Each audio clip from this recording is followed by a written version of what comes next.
안녕하세요. 호세아서 11장 시작합니다. 호세아 1장부터 3장까지가 하나님과 이스라엘 백성과의 관계를 언약을 맺은 부부 관계로 표현하셨다면 11장부터는 아버지와 아들의 관계로 비유하여 더 넓고 깊은 부모의 사랑의 마음을 나타내고 계십니다. 하나님께서는 이스라엘을 사랑하셔서 옛날 애굽에서 불러내어 하나님의 백성으로 가나안에 들어오게 하셨는데, 하나님이 이들과 사랑의 관계를 이어가시려고 선지자를 통하여 이스라엘을 부르실수록 이스라엘은 점점 더 멀리 떠나가고 오히려 바알에게 제사하며 그 우상 앞에 가서 분향했다고 하십니다.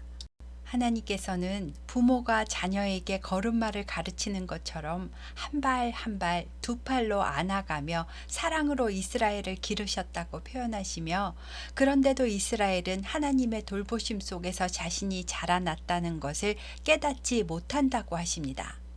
지금까지 사랑의 줄로 그들을 이끄셨는데 이스라엘은 하나님 앞에 나오기를 싫어하고 세상 권력을 의지하니, 앞으로는 그들이 그렇게 의지하던 권력자 아수르 사람이 그들의 임금이 될 거라고 하셨습니다. 자녀가 말을 안 듣고 잘못된 길로 엇나가면 부모 마음이 속상하고 애가 타듯이, 하나님께서 아무리 돌아오라고 선지자를 통해 외치셔도 끝끝내 돌아오지 않는 이스라엘 백성을 보시면 소돔 고모라처럼 이스라엘의 멸망을 예고하시다가도 하나님 마음속에 긍휼이 온전히 불붙는 것 같다고, 에브라임이여 내가 어찌 너를 놓겠느냐, 이스라엘이여 내가 어찌 너를 버리겠느냐, 내가 어찌 너를 아드마같이 놓겠느냐, 어찌 너를 스보임같이 두겠느냐, 내 마음이 내 속에서 돌이키어 나의 긍휼이 온전히 불붙는 듯하도다 라고 부모가 자녀를 포기하지 못하는 애끓는 심정을 표현하셨습니다. 그리고 11장 9절부터는 미래에 있을 회복에 대한 예언인데요. 하나님은 자신의 백성을 완전히 멸하시는 것이 아니라 하나님의 계획에 의해 이 백성을 고치고, 마치 어미 사자가 크게 포효하는 소리를 내면 새끼 사자가 조용히 어미 뒤를 따르는 것처럼 흩어진 하나님의 백성이 사방에서 모여와 하나님 앞에 나아오는 날이 올 것임을 말씀하고 있습니다. 다음 11장 마지막 절과 12장은 연결되는 내용인데요. 이스라엘 백성은 거짓말과 속임수로 하나님을 둘러쌌고, 유다 백성은 신실하고 거룩하신 하나님 앞에 정함이 없다라고 하시며, 에브라임은 바람을 먹고 동풍을 따라가서 종일토록 거짓과 포악을 더하여 아수르와 계약을 맺고 기름을 애굽에 보내도다라고 하십니다. 동풍은 아라비아 사막에서 불어오는 뜨거운 바람을 말하는데요. 동풍이 불면 식물과 곡식들이 바싹 말라버리기 때문에 동풍은 심판과 재앙을 의미합니다. 그런데 이스라엘 백성이 그런 재앙을 따라가는 헛짓을 하고 있다고, 아수르나 애굽에게 가서 올리브 기름을 바치고 동맹을 맺어 구원을 의뢰하는 행동은 스스로 멸망을 자초하는 헛짓거리다 라고 말씀하시는 겁니다. 2절에 여호와께서 유다와 논쟁하시고 야곱을 그 행실대로 벌하시며 그의 행위대로 그에게 보응하시리라 라고 하신 말씀은, 유다의 잘못을 계속 말씀에 설득하고 깨닫게 하셔서 유다를 고치겠다고 말씀하시는 겁니다. 그래서 그들의 조상 야곱을 예로 드시면서, 너희 조상 야곱이 어떻게 태어나고 어떻게 그 이름이 이스라엘이 되었는지 생각해 보아라. 너희가 어떻게 한 민족을 이루고 이렇게 이 가나안 땅에 들어왔는지 생각해 보아라. 만군의 하나님이 가나안의 모든 정복 전쟁에서 이기게 하셨기 때문에 너희들이 이 땅에 들어와 사는 것이 아니냐. 그런데 막상 전쟁에 이기고 땅을 차지하고 살다 보니 만군의 하나님보다는 풍요의 신을 찾아가서 세상 풍요를 위해 빌고 있느냐? 나 하나님은 군대만 이끄는 전쟁의 신이 아니다.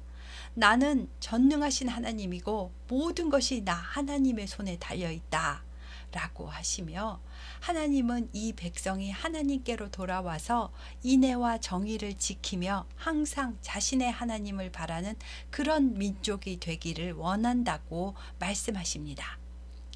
이렇게 하나님의 뜻은 하나님의 백성이 인애와 정의를 지키는, 하나님의 성품을 배워가는 성숙한 인격체가 되기를 원하시고, 그렇게 만드시려고 계획을 가지시고 자신의 백성을 이끌어가고 계신다는 것을 우리는 알 수 있습니다. 7절부터는 에브라임이 정직하지 못한 페니키아 상인처럼 속이는 저울을 가지고 편법을 써서 재산을 축적하고는 아무런 죄의식 없이 마치 하나님이 복을 내려주셔서 부자가 된 것처럼 말을 하는데, 이것은 거짓되며 불의하다라고 하십니다. 하나님은 출애굽 후의 광야 때부터 율법으로 거짓 저울을 사용하지 말아라 라고 분명히 말씀하셨는데, 하나님 앞에 정직하지 못하고 부당한 이득을 취하는 행위에 대하여 어찌되었건 부자가 되는 것은 하나님이 주신 복이다 라고 여겼다는 겁니다. 과거 이스라엘 백성들도 현재를 사는 우리들도 재물과 복의 문제는 착각하고 있는 부분이 많다는 것을 알 수 있는데요.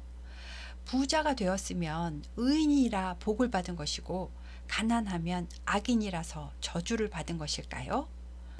누구나 다 부자가 되고 싶기는 하지만 하나님 복을 받아서 다 부자가 된 것은 아니잖아요. 그가 어떠한 방법으로 돈을 축적했는지는 하나님이 다 보고 계심을 기억하고요.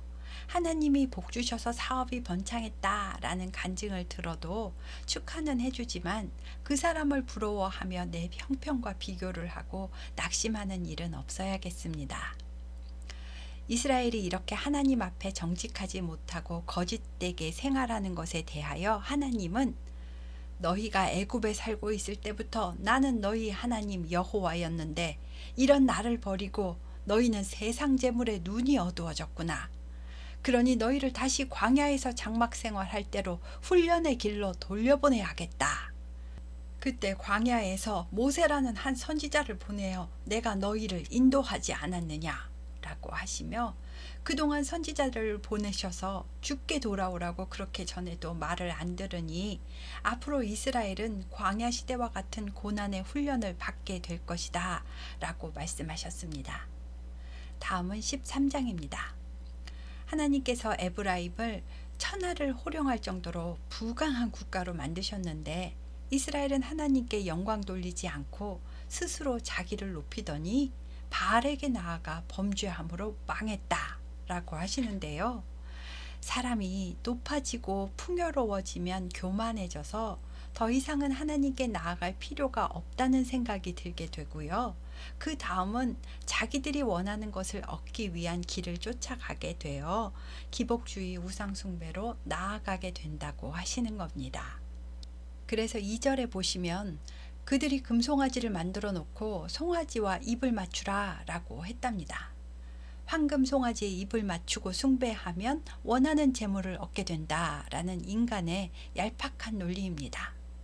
하나님은 이들의 이런 행동에 대하여 금방 사라지는 아침 안개같이, 날아가는 쭉정이같이, 굴뚝에서 나는 연기같이 금방 사라져버리는 헛된 행동이다 라고 하셨습니다. 하나님은 이 백성이 애굽 땅에 있을 때부터 나는 내 하나님 여호와였다. 너희를 건져내며 나밖에는 구원자가 없으니 나 외에는 다른 신을 숭배하지 말라고 하지 않았느냐. 이 백성은 광야에서부터 여기까지 인도하신 나 하나님을 알았으면서도 그들의 배가 부르니까 그들의 마음이 교만하여 나 하나님을 잊었다. 그러니 어리석은 이 백성은 다시 깨우치도록 어려움을 당하게 될 것이다 라고 하십니다. 잘못했으니까 그냥 쳐내버리고 끝나는 것이 아니라 이스라엘 나라를 멸망시키더라도 이들을 고치는 과정이라고 하시는 겁니다. 14절을 보시면 내가 그들을 스올의 권세에서 속량하며 사망에서 구속하리니 사망아 내 재앙이 어디 있느냐, 스올아 내 멸망이 어디 있느냐, 뉘우침이 내 눈앞에서 숨으리라 라고 하시는데요. 하나님은 이 백성을 속량하여 구원하겠다고 하시잖아요.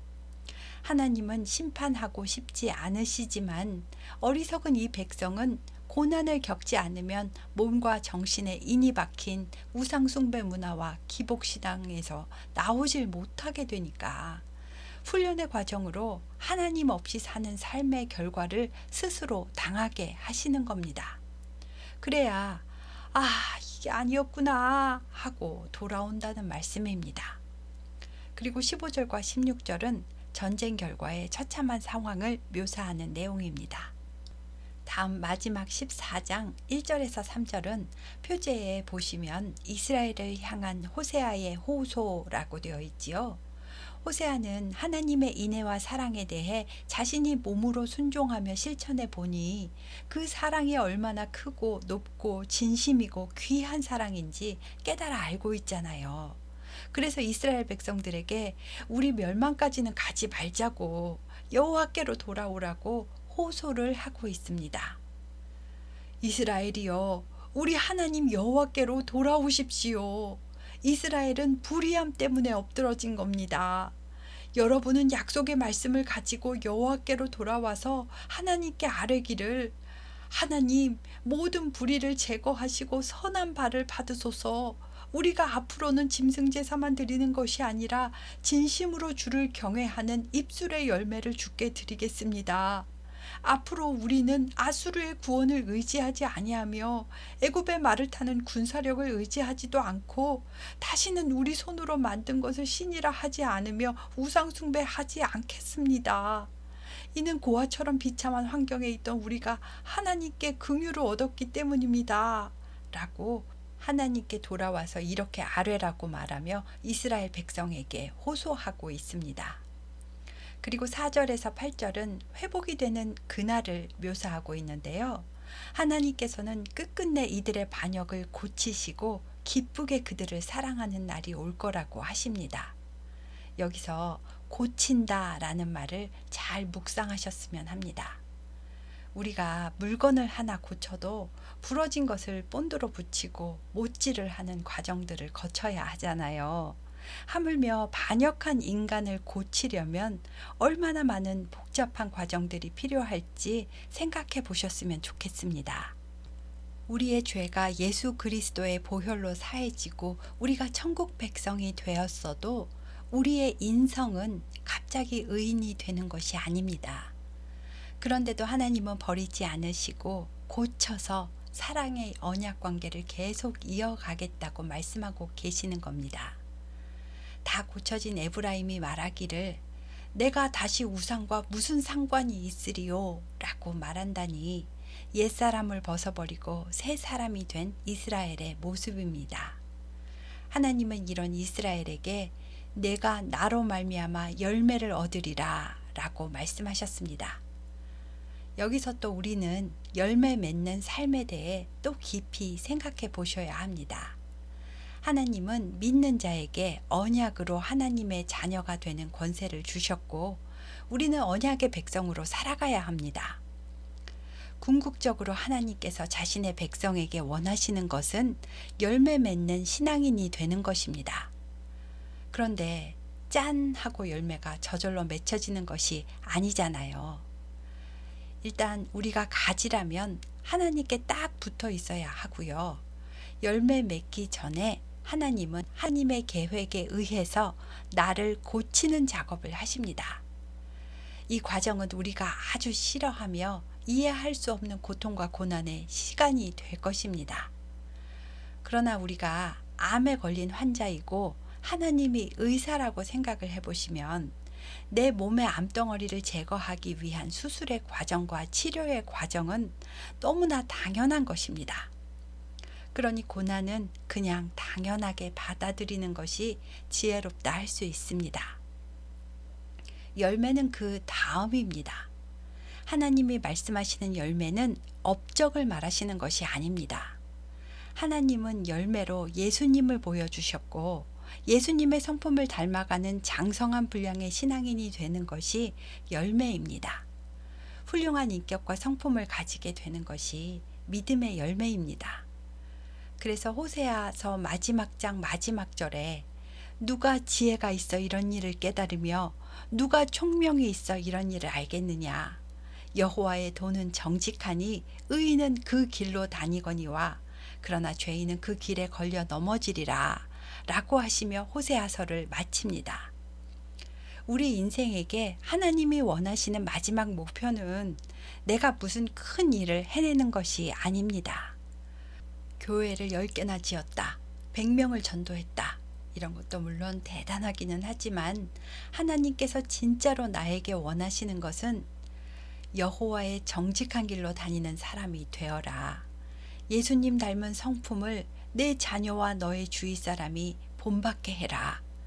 이것이 여호와의 도라는 것을 나타내어라. 성령의 열매를 맺고 의인의 길을 걷는 그런 삶을 살아가는 나의 자녀가 되어라. 라는 것이 하나님의 뜻이라고 생각합니다. 호세아서는 하나님의 변함없는 사랑과 아무리 오래 걸리고 힘들어도 끝까지 포기하지 않으시고 참고 고쳐가시는 그 깊으신 하나님 아버지의 사랑의 뜻을 볼 수 있는 책입니다. 호세아서는 그래서 예수 그리스도를 통한 구원의 길까지 하나님의 치료 계획에 의한 절차가 이어지는 거구나 하고 구원 계획에 대한 하나님의 마음을 깨달을 수 있는 귀한 책, 선지서입니다. 지금까지 호세아서 들어주셔서 감사합니다.